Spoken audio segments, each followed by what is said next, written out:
Welcome to Subramani. One thing which the market is teaching all of us, at least till since 2008 2009, is the market cannot go down, because whenever the market goes down, there is somebody called the Big Daddy, aka Fed, who will come and pump in enough money that the market will bounce back very quickly. Like the March to 2020 learning was, when there is a pandemic which hits the market, you should sell. That's what we were taught, right? You thought, oh, the economy is going to do badly, so it's a very great time to be selling all your stocks. Which are the stocks which you should sell the first? The stocks which have no asset base, which are growing at a very fast rate, which means growth stocks, and value will take over. This is the general feeling all of us should have had in March 2020. But we learned from March 2020 to March 2021 that when the signals in the market are bad, Fed will pump in so much money that all logic can be thrown to the winds, and if you keep buying, or in a worst case scenario you did not sell in March 2020, you got a fantastic opportunity to sell in March 2021, where the markets were almost 100% higher, right? Even the US market and even the Indian market. So every asset gatherer told you, look, if the market goes down, you should keep buying. Now in April 2021 and May 2021, we have that fantastic training by the market. If the market goes down, just double up your SIP, or just put all the lump sum that you have, whatever you have, you put in, because the market will recover and do very well. Please understand that we have learning very, very bad lessons from the market since March 2009, because the Big Daddy Fed is pumping money into the economy. Of course, we will justify everything. So I am just going to take you to, I need to read from a place where I need to take you to all the justifications that was there in March in the 1920s, what is called the Roaring Twenties, because we had just come out of a Spanish flu in 1918. And 1920 onwards, the market was booming. There were a lot of scientific achievements and whatever, what have you. I'm going to read out some statements which were made just prior to 1929, which means it could have been any time from 1926 to 1928, including statements like by J.M. Keynes, Lord Keynes, if you may. Let us, I'm not even saying whether there are parallels, but one thing is, we are being trained by the market to believe that there is no worry about market falling. That is a very, very poor learning, right? So here, what has happened is every market fall has been followed by a beautiful V-shaped recovery. So there is no question of even an L-shaped or U-shaped or anything. Market just goes down and comes up like this. So people believe, yes, market going down is a fantastic opportunity. We missed the March 2020 fall. So if there is a June 2021 fall, we should all rush in and buy. This is what every fund house has been telling you, that this is a fall is a great time to be adding more, right? I am not saying yes, no, but I am going to tell you certain other things also. Are we heading towards a bear market? I am not saying that, but let us look at what was being said in March, or rather in the 1920s. I do not know how many of you understood the title saying Roaring Twenties. It used to be called the Roaring Twenties. 20 to 29 was the Roaring Twenties, and that was followed by the 1929 depression, right? But a bull run normally makes you very bullshit headed, right? So that's also something which I like to tell people, that over a long period of time, we are acting as though the market can't fall, right? So 12 years, it has not fallen. And we believe that there is a linear expectation the market will go up like this and at this pace. Both are scary, right? Market can't double itself every year. Market can't double itself every 3 years. Market can double itself perhaps over 7 years, but not over 3 years and 5 years on a sustained basis. No way, right? Are we approaching the end of the bull run from 2009 to 2012? 2021. I really don't know, but I'm going to go back to give you some quotes from the 20s. That's all I need this laptop for. So I'll just come to you. Roaring 20s saw tremendous technological advancements, moving pictures, radio, aviation, electronic applications, all that happened. And the market actually went up 4 times, quadrupled from 1920 to 1929, right? Which led people to make statements, and now I'll tell you, read the statements.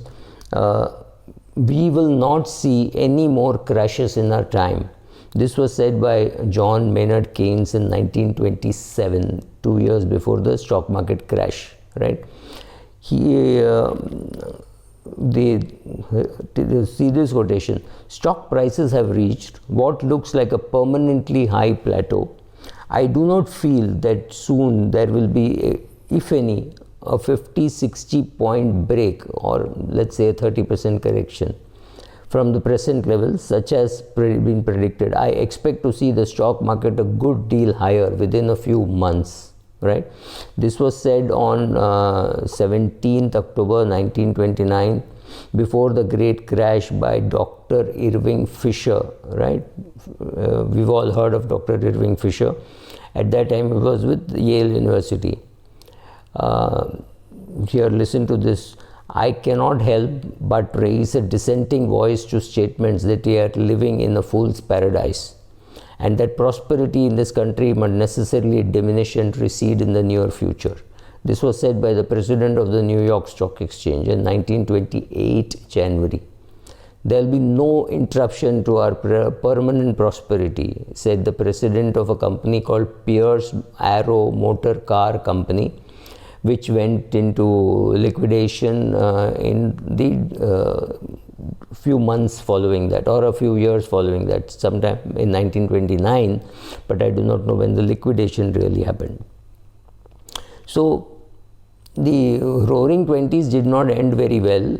So every bull market ends in a bear market, right? A bull market has to end in a bear market. This is one thing which we know. So are we in a roaring 20s now?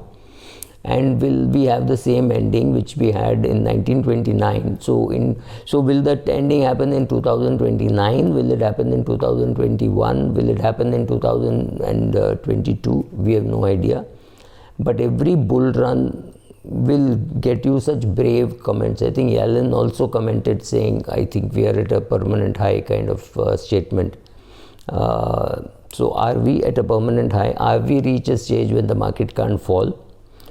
Well, COVID epidemic, the anniversary is over. So what we are 12, if you take January as the onset, January 2020, then we are about 15 months, 16 months into the COVID epidemic. We think we have conquered it. Many people are making such statements that the second wave is conquered. Now there will be no third wave. We do not know. We have got a vaccine, so we are saying, wow, we have found the vaccine. The vaccine manufacturing will be ramped up, and every country will find its own solution, and very quickly, saying that the virus is conquered. And since we began rallying from March 2009 loss, and the conclusion of the last decade is, we are very confident that our great Fed will come and rescue us. So you hear things like stocks can only go up. If the Fed is destroying price discovery and guaranteed to backstop every cash, stocks can only go up, right? Market will never fall in a serious way with the Democrats in charge. Here all this stuff which is coming from the US, endless QE and dollar debasement, which means has to lead to the value of the dollar falling. And the dollar is pitted against the Chinese yuan, not that the Chinese currency can replace. So if the dollar falls, what happens? None of us are ready for that. What happens if people just refuse to buy any more dollar issues, right? They will have to increase interest rates. Interest rates are already high. So about 90 years after the Great Depression, we have the American Janet Yellen making a statement that we will not have a crash or a crisis in our lifetime because of Fed supervision. This is a joke of the 20s, like let's say, because in the 1920s also people made such statements, and our banks have proven time and again that they are not capable. It's not anybody's business to be able to supervise a bank. Imagine if I was sitting on the board of, say, Citibank. How would I know what's happening in Japan, and what about derivatives? And half the balance sheet of the bank damage can come from the notes on accounts, right? People don't even read it. I'm not talking of the layman, I'm talking of directors not reading it, right? So given these kind of circumstances, to say that the market can't crash, to me seems very funny. And I think we also have the Pavlovian manner in which we have been trained by the market to say it can only get higher. Occasionally there will be a fall, but it can only get higher. So SIP will work. So please keep giving us your assets. Don't bother how much we are charging on that. See our assets growing, feel good that the small fund house is becoming a big fund house, and the big fund house is becoming a larger fund house. Right? You be happy about all those things. You don't worry about where the market is headed. I think the market has to take rest. I have no clue when, which means the market has to come down, right? Will it come down in 2021? Will it come down in 2022? I do not know. So what is the solution? I really don't have a solution, because if the Fed keeps pumping money, market can go up. I'm not saying that the Fed pumping money is the only thing. That's a very simplistic solution that people are giving. We are also seeing major shift that is happening. Now suppose some genome company, some company comes and finds a cure for you, that they go and alter your gene, or they do something like that, and you don't need medicine at all. How will the whole pharma companies, the pharma industry react? We don't know.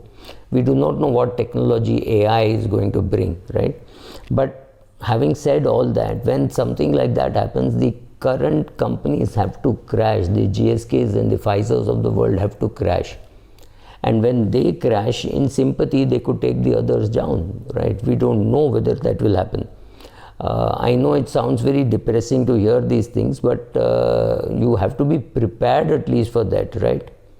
So in 1930, again I'm reading from a book, an accountant identified behavioral patterns with the stock market, and he represented the larger behavioral patterns of society, and it is now very famous as the Elliott wave theory and Fibonacci mathematics, right? So you understand all that, so you will see all that. So he theorized that public sentiment and mass psychology move in 5 waves, and maybe we are now in the 4th wave or the 5th wave, I do not know. So be careful about all those things. Be ready for a market fall. Be ready, especially if you're closer to retirement. Take some money out, put it in real estate, put it in gold, put it in bonds, whatever, but remove some money from equity and do that. But please don't play the all or none game. It is not as though when equities will crash and you need to get out 100% out of equities. But if you're not comfortable with this level of equities, there are other asset allocator funds which are available, which invest in foreign markets, which invest in gold, which invest in debt, right? So all these options are available. Please do it. That's all. Thank you.